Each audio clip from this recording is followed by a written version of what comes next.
It happens fast. 1 second, your child is fine. The next, they're on the floor, screaming, kicking, all because you said no to a candy bar or you turned off the television 1 minute too soon. Everyone around you seems to be watching, and in your head, a familiar thought creeps in. Why is my child acting like this? Am I doing something wrong?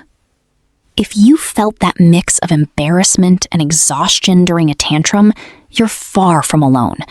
For decades, tantrums have been misunderstood, seen as manipulation or a phase to push through.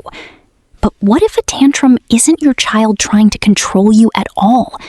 What if it's actually a window into exactly what's happening inside their developing brain? Today, we're looking at what a tantrum really is, why it happens, the one common reaction that makes it worse, and what genuinely helps for your child and for your sanity. For generations, tantrums were seen as a battle of wills. If you give in, your child learns screaming gets results. So the solution seemed obvious. Hold firm, wait it out, don't let them win. Here's what's actually happening. A tantrum isn't your child trying to win something. Children under 5 don't have the brain development to plan or fake an emotional collapse for strategic advantage. That kind of planning requires brain regions still years from maturing.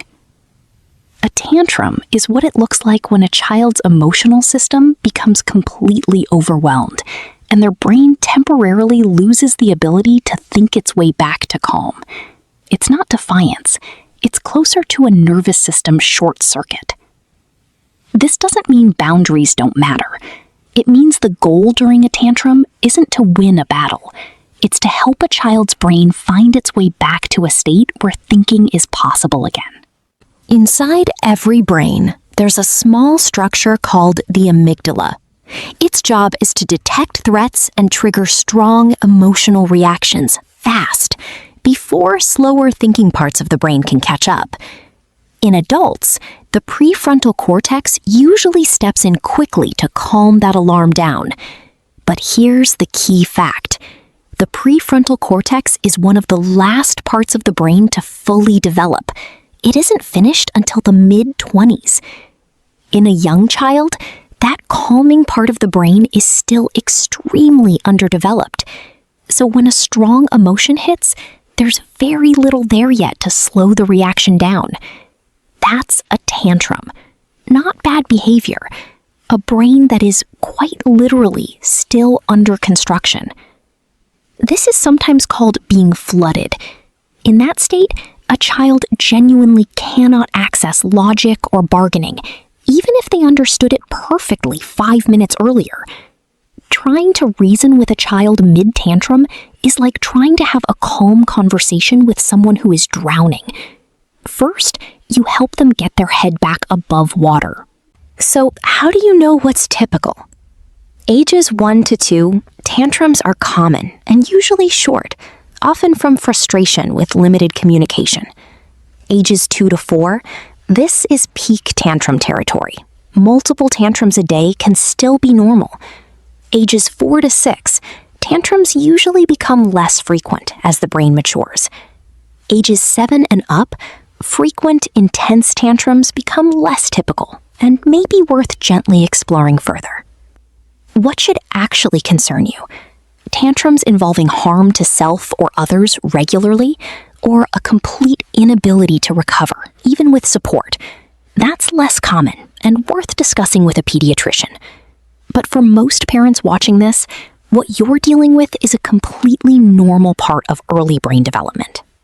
If a tantrum is really a flooded nervous system, then certain reactions help calm that flood, and others pour fuel onto it.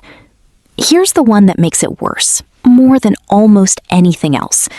Matching the child's intensity, raising your own voice, getting visibly frustrated back. Here's why this backfires. The tantrum is the child's alarm system firing, with very little in place yet to calm it down. When a parent responds with their own heightened emotion, the child's nervous system reads that as more danger, not less. It's like trying to put out a fire by adding another fire next to it. This is incredibly common and completely understandable. Tantrums are loud and genuinely stressful, but a calm, regulated presence nearby is often the single most effective tool for helping a child's brain find its way back to calm faster. Not because it's gentle for the sake of being gentle, but because it's how brains actually co-regulate. Let's check back in with Amina and Yusuf. One Saturday, Yusuf asked for a cereal box with a cartoon character on it. Amina said no. Within seconds, Yusuf dropped to the floor of the cereal aisle, screaming. Her first instinct was to hiss, "Yusuf, stop this right now!" But she caught herself, remembering this wasn't defiance, it was a flooded 3-year-old brain. She knelt down low, keeping her voice steady, not sharp. "You really wanted that cereal. It's hard when we can't get something we want." She didn't try to reason further. She just stayed there, calm, present. It took about 90 seconds. His crying softened, his breathing evened out. She simply said, "That was a big feeling. You're okay now," and helped him up. 90 seconds, not because Amina had superhuman patience, but because she stopped adding fuel to an already overwhelmed nervous system. Here's a simple approach you can use next time. Step 1, regulate yourself first. Take one slow breath before you respond. Step 2, get low and keep your voice steady. Something as simple as, "I'm right here," is enough. You're not trying to talk your child out of the tantrum. Logic doesn't reach a flooded brain.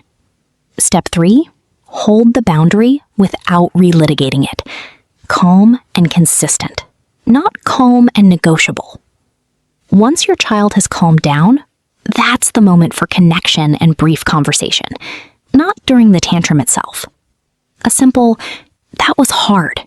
I'm glad you're feeling better now," helps your child feel understood. This won't make tantrums disappear. They're a normal part of early brain development, but it often makes them shorter and less exhausting for you. Here's what I want you to take away today. A tantrum isn't a sign your child is spoiled or badly behaved. It's a sign a young, developing brain has been overwhelmed and hasn't yet built the tools to calm itself alone. Your job isn't to win. It's to be the calm your child's nervous system can borrow until their own ability to self-regulate has had time to grow. That's exactly why this channel exists, to help us understand what's really happening beneath our children's hardest moments. If this helped you see tantrums differently today, subscribe so you don't miss the next one. Like it if you want more parents to see this kind of content. And if you know a parent surviving a rough toddler phase, share this with them. I'll see you in the next one.